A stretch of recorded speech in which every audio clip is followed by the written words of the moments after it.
So now we're at the 30-acre cornfield of Travis's, and this farm, it was actually split between Travis and I. I was running the soybeans on it, and he's running the corn. So I'm in the 4640 right now. Travis is going around the field, and we're trying to get a full load for a semi. We're not totally sure where the semi is or when they'll be here. Let's go ahead and follow Travis around.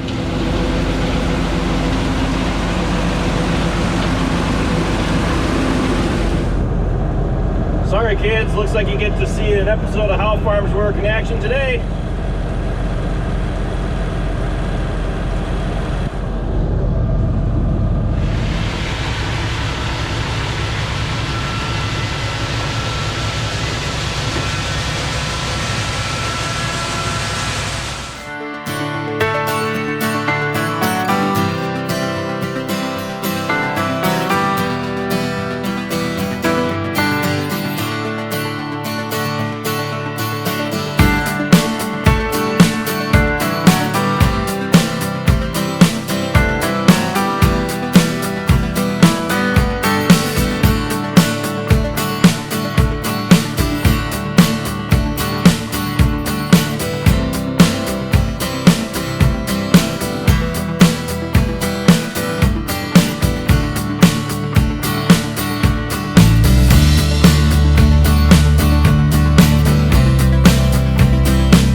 Well, today's been a pretty productive day. We got as much as we could out of Travis's field. We hoping to finish that field up tomorrow if we can get semis, and they just finished the road work here on the main highway, so now we can start hauling corn up from Travis's place as well back to the main farm, because we've been selling corn out of the Sioux bin, and now we can fill it back up and call it good for winter, and then everything else is going to have to go down to the river. So I'm gonna run to O'Reilly's tonight, and I'm going to get a reverse light for the semi, and then once I get the decals in, which will probably be tomorrow, that should be pretty well it for the semi. I've gone through everything, and I should be pretty well ready to drive it. I have been hesitant to drive it just because I want to make sure that I'm following everything by the book, and then that way that I'm not really worried about when I'm driving it. And I've gotten kind of used to driving it. I still have to do some practice runs with it before I hook up the trailer, but other than taking it out maybe a couple more times, I think I should be ready to start hauling with it. So yeah, with that, I'll let you all go. Thanks for watching this video, guys. Be sure to check out all of our other ones. Be sure to like, comment, and subscribe, and be sure to check us out on Facebook, Instagram, Twitter, and Snapchat, all how farms work. And with that, I'll see you next time.